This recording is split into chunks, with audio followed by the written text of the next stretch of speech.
जय Shri Radhe. Happiness possible की तरफ से मैं सुमित भंडारी आपका स्वागत करता हूँ। आज का हमारा टॉपिक है जिनकी उम्र 40 से ऊपर है उनके लिए खुश रहने के लिए क्या क्या हम तरीके अपना सकते हैं। देखो, 40 के बाद इंसान की जो ज़िंदगी होती है ना, वो आसान नहीं रहती। क्या होता है, जिम्मेवारियाँ बढ़ जाती हैं, शरीर बदलने लगता है, हम उसको रिकॉग्नाइज नहीं करते, बच्चे बड़े हो जाते हैं और कहीं ना कहीं माँ बाप अगर हमारे साथ रह रहे हैं या कहीं दूर रह रहे हैं तो हमें उनकी चिंता होती है, वो बूढ़े हो रहे होते हैं।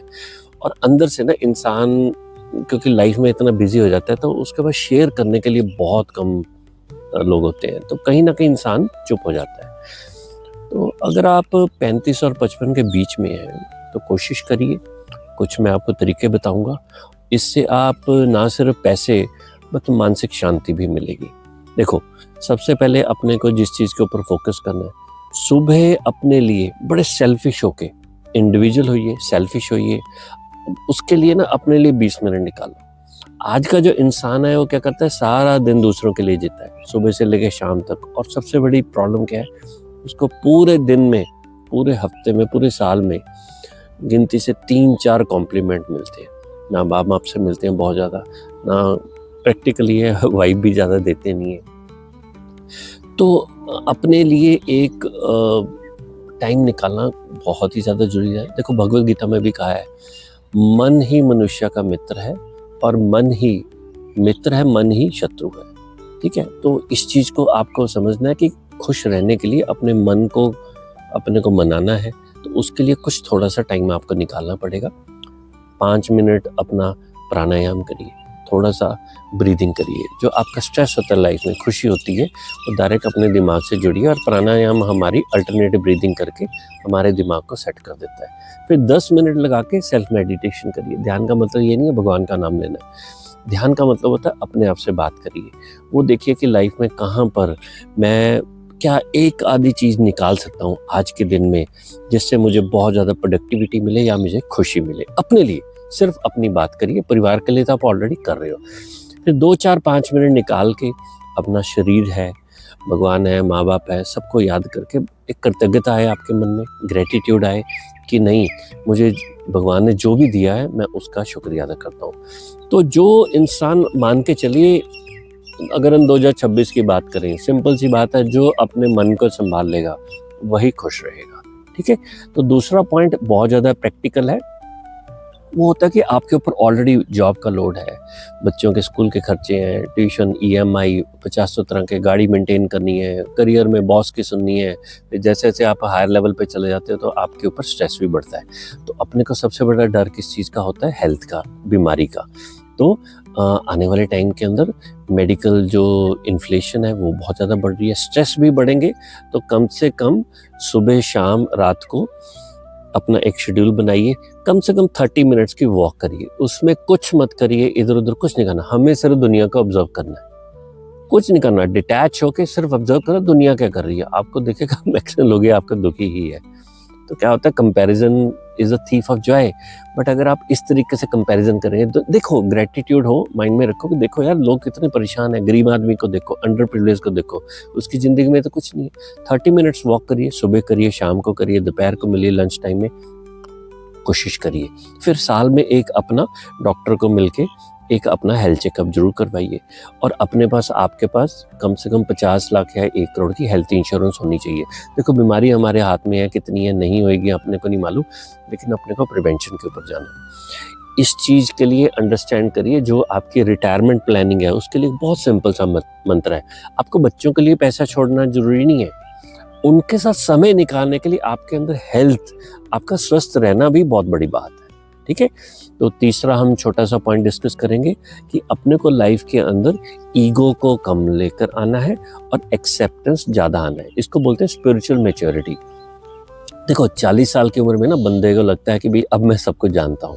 ये थोड़ी सी एक इमेच्योरिश बात होती है। ज़िंदगी अपना कभी भी हमें सिखाना बंद नहीं करती, लाइफ में बहुत कुछ चलता रहता है। अभी AI की वजह से जो मार्केट के अंदर इतनी उथल पुथल हुई है, ठीक है ना, तो इस चीज़ को अंडरस्टैंड करिए कि अपने को सीखना बंद नहीं करना। ठीक है, तो इस सभी चैलेंजेस को हैंडल करने के लिए कुछ छोटी छोटी चीज़ें लेके आइए। आप 3 पॉइंट फार्मूला यूज़ कर सकते हैं। पहली चीज़, पत्नी से आप बहस कम कर दीजिए। मैं ये नहीं कहता हूँ कि भी उनके साथ आप डिस्कशन मत करो, ये करो, वो करो, बहस मत करो। मतलब जो आपकी डिस्कशन हो रही है, it should and on a good note. छोटा सा एक चेंज ले आओ। जैसे आप बॉस के साथ आपका क्या होता है, जैसे आप सपोज करो आप जॉब कर रहे हो या आप बिजनेस कर रहे हो, तो आपको ग्राहक के साथ बात करनी है, तो आपको उससे पेमेंट लेनी है। तो क्या होगा, अब आप उसके साथ लड़ तो सकते नहीं। ऐसी वाइफ को as a consumer customer treat करो, बॉस ट्रीट करो कि नहीं यार मेरे को बस ठीक है, मैं थोड़ी सी सुन भी लूंगा। इससे क्या होता है कि आपको नहीं पता लगेगा, बहुत जबरदस्त फर्क पड़ता है। दूसरा, जो बच्चों के आज की डेट में लाइफ में चेंजेस आ रहे हैं उसको एक्सेप्ट करो, उनसे डिस्कस करो, उनसे पूछो कि भैया क्या चल रहा है आज की डेट में, टाइम में नए नए ट्रेंड्स क्या आ रहे हैं, वो आपको सिखाएंगे। उनसे 5 मिनट पूछो। तीसरा, थोड़ा सा आज की डेट में न्यू टेक्नोलॉजी को अडेप्ट करने की कोशिश करो। जब आप स्पिरिचुअली एक्सेप्टेंस कर दोगे कि भी नहीं, मुझे भी थोड़ा सा सीखने की ज़रूरत है, आई एम नॉट परफेक्ट, मेरे पास करोड़ों रुपए आ गए या लाखों रुपए आ गए, इसका मतलब मैं फन्ने खानी बन गया हूँ, तो मुझे भी थोड़ा सा सीखने की ज़रूरत है।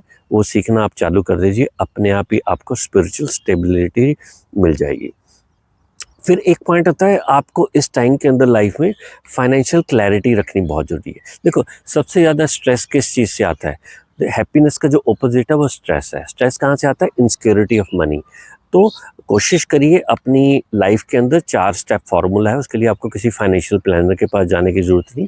सिंपल सा है, कम से कम 6 महीने, अगर पॉसिबल है तो 2 साल का इमरजेंसी फंड, बिल्कुल एफडी, गोल्ड वगैरह इस टाइप की चीज़ में रखिए। हेल्थ इंश्योरेंस लो, टर्म प्लान लो, और कोशिश करो कुछ भी आने वाले टाइम के अंदर डेट मत क्रिएट करो, ईएमआई वगैरह से मत रहो। जेब में पैसा आ गया, चीज़ खरीद लो, सिंपल सा फार्मूला है। नहीं, आप कहोगे मेरे को नहीं खरीदना, राइट। फाइनली कोशिश करो लाइफ के अंदर अपना एक पर्पस ढूंढने की कोशिश करो। ये बहुत ही सटल एक पॉइंट है लाइफ के अंदर। अपने को ना क्लैरिटी लेके आनी है।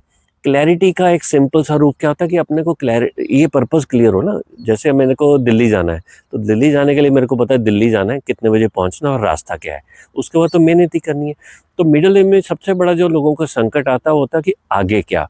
देखो, बच्चों की पढ़ाई है, घर की ईएमआई, ये सब कुछ चलता रहेगा, लेकिन मैं आपकी अपनी बात कर रहा हूँ, आप घर के मुखिया हैं, सी ऑफ द फैमिली है, आपका पर्पस कहाँ है?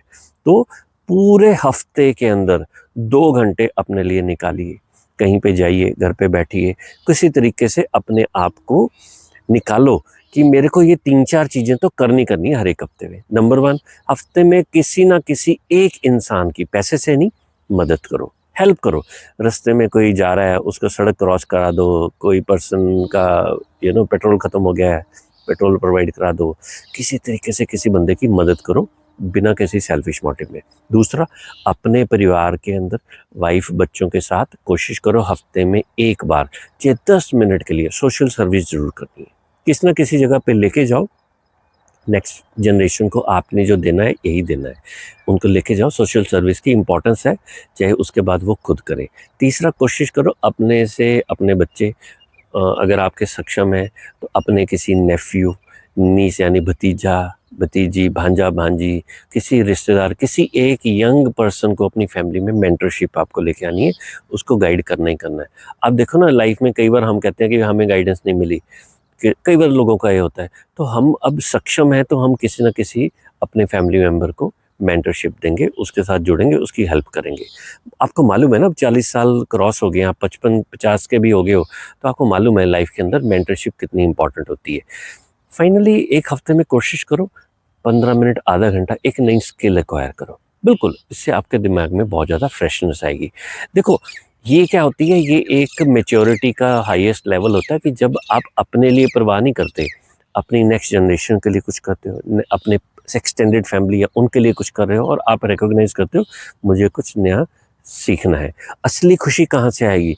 जब आप कमाई के साथ साथ कंट्रीब्यूट करते हो अपने परिवार में, एक्सटेंडेड फैमिली में या सोसाइटी में, तब आपको असली खुशी आती है।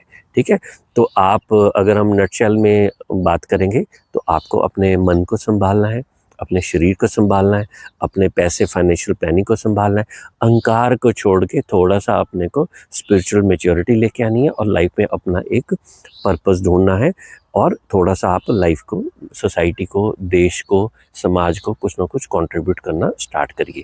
देखो मिडिल एज एक एंड नहीं है, यही वो उम्र है जहाँ से अब आपकी मैच्योरिटी स्टार्ट होगी। पैसे से अकल नहीं आती, पैसे से क्लास नहीं आती, पैसे से समझ नहीं आती।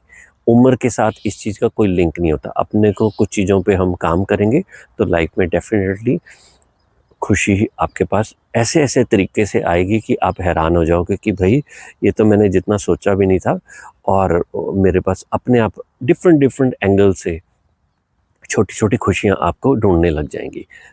इसको हैप्पीनेस का एक फॉर्मूला होता है, ये आपको कहीं बाहर नहीं मिलेगी, अंदर ही मिलेगी, अपने अंदर से ही मिलेगी। तो अगर आप कहेंगे कैसे मिलेगी, तो आपको अपने अंदर चेंज लेके आना है, चेंज लेके आएंगे, खुशी आपको ढूंढने लग जाएगी।